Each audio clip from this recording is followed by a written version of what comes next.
ফাগুন মাসে কাঁচা বাসে গুনগুনিয়ে ভ্রমর আসে, প্রেমের লাগে বুকটা করে আ আ উ, দুষ্টু কোকিল ডাকে রে কুকু কুকু কুকু কুকু।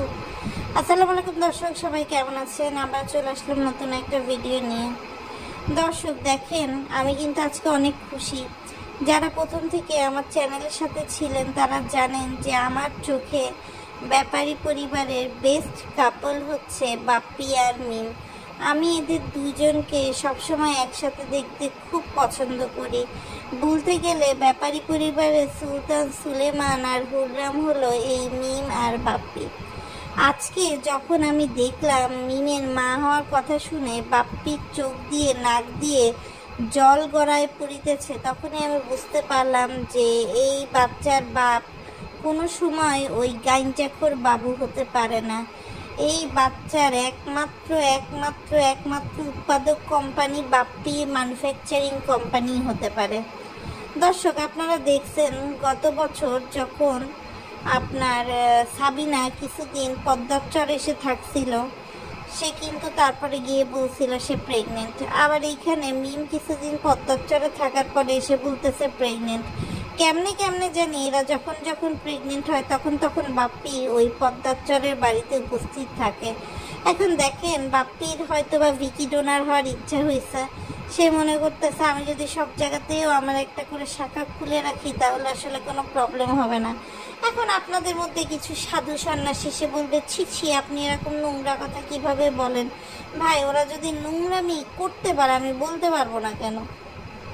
আজকে বাপ্পি বলতেছে মিম আমার ছোট বোনের মতো, নিশির মতো। মিম যদি নিশির মতো হতো তাহলে মিমের প্রথম হলুদে আপনি কিভাবে একটা মিষ্টি দিয়ে লিপ টু লিপ কিসের মতো অবস্থানে চলে গেলেন? মিম যদি আপনার আপন ছোট বোনের মতো হতো তাহলে আপনি কিভাবে মিমকে এভাবে কোলে নিয়ে নাচানাচি করলেন? ভাই বোনের সম্পর্কটা তো একটা স্পেশাল সম্পর্ক, নাকি ওই টিকটকের নয়নমণির মতো আপনারাও 2 দিন পরে বলবেন আমরা ভাই বোন ছিলাম, এখন আমরা স্বামী স্ত্রী বা স্পেশাল পার্সন হয়ে গেছি? আর আমি একটা জিনিস বাবুর বুঝলাম না, বাবুর কি মানে গন্ডারের সামনে না মানুষের সামনে? কবে তার সেই বোনরা মারা তাকে অবমাননা করছে আর এখন সে এসে নাটক করতেছে? তা আমার মনে হয় দর্শক, মিম যদি আসলে প্রেগনেন্ট হতো সে কিন্তু আসলে মানে যে সেই স্টিভ দিয়ে কিন্তু সে দেখাতো। আর বাপ্পি কিন্তু একটা কথা বলছে যে তোমরা এখন ডাক্তার দেখাও, বুঝো। মানে এক রাতের মধ্যে তো দর্শক আর বাচ্চা পেটে আসা সম্ভব না, তাই না? ছু না করলে। আর আরেকটা বিষয় দর্শক, এমন হতে পারে যে বাপ্পি এবার হয়তো বা গোলটা দেয়নি, গোল দিয়েছে ভিগো লাইফের কোনো কাস্টমার। কেন আপনাদের মনে আছে কিনা দর্শক জানি না, ওই যখন পদ্মার চরে 3 বোন একাকি মানে গভীর রাতে দর্শক আর কি পদ্মার চরের ওই রিসোর্টে মানে নাইট কাটিয়েছিল, রাত কাটিয়েছিল, তখন কিন্তু রুমের ভিডিও তাদের কোনো কিছু দেখায়নি। একমাত্র আমরা সাবিরার ভিডিওতে হালকা একটু রুমের গ্লিমস দেখতে পাই, যেখানে দর্শক আমরা দেখতে পারি যে রুমটা কিন্তু হচ্ছে দর্শক একদমই ছোট, মানে সাবিরা যে রুমে ছিল। এখন মিম আর তিশা কোন রুমে ছিল আমি জানি না। তো মিম দর্শক বলতেছে যে সে প্রেগনেন্ট, এটা জানার পর সে তার মাকে জানায়, কেননা প্রত্যেকটা মেয়েই তার মাকে জানায়। তো দর্শক দেখেন, এটা তো আসলে মিমের প্রথম বাচ্চা না, এটা তো মিমের দ্বিতীয় বাচ্চা। মিম তো আসলে আবদিয়া বড় হয়েছে এবং এরপরে আরও অনেক মানুষ প্রেগনেন্ট হয়েছে। এখন দর্শক দেখেন, মানে মিমের সাথে ঝগড়া বাঁধার পর থেকে শারমিন তো 100% মিমকে কপি করতেছে। তো এখন তো বাজার শারমিন, মানে বাজার বলতে বন্ধা শারমিনের তো দর্শক এখন আর বাচ্চা হবে না। তো এখন যে আসলে কিভাবে আগাবে জানি না। আবার ধরেন মিম যা করে তা দেখে তো আসলে আবার আপনার দেখা যাবে যে সাদিয়ার মনে হবে যে আমি আরেকবার প্রেগনেন্ট হই, যেহেতু মুস্কানের বাপ বাংলাদেশে আছে। মানে এরা তো দর্শক কপি করতে ব্যস্ত। আর গর্ভবতী ভাতা এই যে সরকার চালু করছে, এরপর থেকে কিন্তু দর্শক জনসংখ্যা মানে ডাবল বেড়ে গেছে, এরকম আর কি অবস্থা। তো দর্শক দেখেন, তিশার মন তো ভালো নাই। ওই যে একটা গান আছে না, সখী গো আমার মন ভালা না। তো দর্শক দেখেন, তানজিলার বাচ্চা হবে কি হবে না এটা নিয়ে যেমন একদিকে তিশা লুকোচুরি খেলতেছে, অন্যদিকে আবার মিম প্রেগনেন্ট হয়ে গেছে এটা নিয়ে লুকোচুরি খেলছে। আবার দেখলাম এখন সে তাবিয়াকে বুকের দুধ খাওয়াচ্ছে না, সে এখন তাবিয়াকে ফিডার খাওয়াচ্ছে। তাবিয়া হচ্ছে ছোট দর্শক বয়সে আবদিয়া, অথচ আবদিয়া কিন্তু দর্শক ফিডার খায় না। আর সবচেয়ে বড় নাটক দর্শক যেটা আসলে দেখতে পাচ্ছি আমরা, সেটা হচ্ছে বাবুর মায়ের নাটক। বাবু লাড্ডু নিয়ে গেছে, লাড্ডু নিয়ে যাওয়ার পরে তার ভাই ভাবছে এটা তার গাড়ির মিষ্টি। কেন, তার ভাই কি ভিডিও দেখে না? না তো মিম বাবু আসলে কবে জানছে তারা প্রেগনেন্ট? আমি তো হিসাব বুঝতেছি না।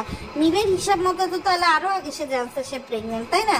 আবার দর্শক দেখেন, মানে এমন একটা অবস্থা, বাবু জানে না, বাবুর বন্ধু জানে যে বাবুর বউ প্রেগনেন্ট। কাহিনী কাণ্ডটা করছে কি বুঝছেন? আর এদিক দিয়ে দর্শক দেখেন, মানে মিষ্টি কিন্তু সে শুধু তার মার বাড়ি নিয়ে গেছে লাড্ডু, এখানে কিন্তু সে তার ভাবিকে খাওয়ায় নাই, সারাফাতকে খাওয়ায় নাই। মানে এত হিংসা বা এত বিদ্বেষ আসলে কখন যে সম্পর্কের মধ্যে চলে আসছে এটা কিন্তু সঠিক কেউ জানে না। আবার তাদের এই বাড়ির জন্যও কিন্তু মিষ্টি আনে না, আনছে কি পিৎজা। পিৎজা খেয়ে নাকি দর্শক তারা সেলিব্রেট করবে। তো শারমিন আসলে দর্শক এখন কি করবে? এখন নতুন করে নাটক শুরু করছে যে তার বাপের মৃত্যুবার্ষিকী, মানে বাপের মারার 1 বছর পরও বাপের ছবি দিয়ে যদি ভিউ কামাতে হয় দর্শক, তাহলে সেই মেয়ে বা সেই সন্তান কতটুকু জালিম দর্শক, সেটা আসলে বুঝতে আপনাদের দোষ হবে না। এদিক দিয়ে রাজ আবার নাটক করে বলে কি, এই বাড়ির জামাই হিসেবে আমি যতটুকু করার করব। তোরে কে কি করতে বলছে রে ভাই? তোরে কি কেউ কিছু করতে বলছে? তোরে তো কেউ কিছু করতে বলেনি। আরেকটা বিষয় দর্শক আমি খেয়াল করে দেখলাম যে মিমি যে ঠুস করে প্রেগনেন্ট হয়ে গেছে, এখন দেখবেন অর্ধেক টাইম সে গ্রামে গিয়ে পড়ে আছে, অর্ধেক টাইম তারপর সে জমি দিয়ে বাড়ি বানায় এসে ঢাকা ত্যাগ করবে।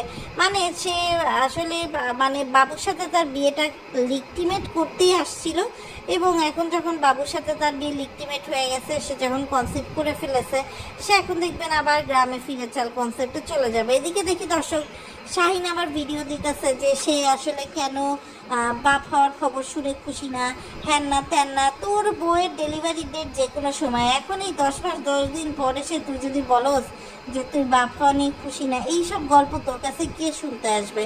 আর এদিকে তানজিলা দেখতেছে যে তার মা কোনো হাই হুল্লার হুই হুল্লার করছে না, এই জন্য তানজিলা নিজেই কিন্তু নিজের প্রেগনেন্সির যে বেবি বাম্প সেটা শো করে বেড়াচ্ছে। দেখেন দর্শক, তানজিলা আসছে, সাকিব আসছে, সাকিব আর তানজিলা এমন মানে বাটপাড়ি করে দর্শক বিজনেসে ধরা খাইছে যে এখন তারা আর এটা নিয়ে ব্লগে এসে বেশি উচ্চবাচ্য করে না। হ্যাঁ, এমনি পেজে ভিডিও দেয়, কিন্তু সাকিব যে পরিবার আসলে বকবক করতো সে পরিবার বকবক করতে সাকিবকে দেখা যায় না। আর এই সব কিছুর মধ্যে দর্শক একজনই লাভবান হয়েছে, সেই লাভবান হয়েছে হচ্ছে মোটকা হাসু। মোটকা হাসু দেখলাম দর্শক আজকাল টিকটকের ভিডিও বানায়, হাসির ভিডিও বানায়। মানে এইটা যে স্যার নাকি বোঝা যায় না। এই ছাত্ররা, এর স্কুলের এরা যে ক্যারিয়ারের জুতা খুলে পিটায় না দর্শক, মানে এরা খুব একটা হাফ লেডিসকে কি করে যে একটা স্কুলের টিচার হিসেবে রাখছে, বাচ্চারা এদের কাছ থেকে কি শিখবে দর্শক? মাঝখানে দেখলাম যে অনেক টিচার টিকটক করে, টিকটক স্কুলে ভিডিও করে, তাদেরকে কিন্তু স্কুল থেকে বাইর করে দিছে। এই মোটকা হাসুর মাথায় গোবর ঢেলে, জুতা স্যান্ডেলের বালা পরায়, এমনিতে তো চুল লেড়া, আমি যে বলবো চুল লেড়া করে পচা ডিপ ছুঁড়ে বাইর করবে, সেটারও তো সুযোগ দেয় দর্শক। তো যাই হোক দর্শক, মোটামুটি এই হলো মোটামুটি আপডেট ব্যাপারী পরিবারের। আর আরও অনেক আপডেট আছে, সেই আপডেটটি আবার অন্য কোনো সময় অন্য কোনো স্থানে চলে আসবো। ভিডিওটা ভালো লাগলে বেশি বেশি করে লাইক শেয়ার করে পাশে থাকবেন, বেল আইকনটি বাজিয়ে দিবেন। যারা এখন আমার চ্যানেলটি সাবস্ক্রাইব করেনি সাবস্ক্রাইব করে পাশে থাকবেন। আর অবশ্যই অবশ্যই বাপির বাড়ি গিয়ে ফ্রিজের মিষ্টি খেয়ে আসবেন।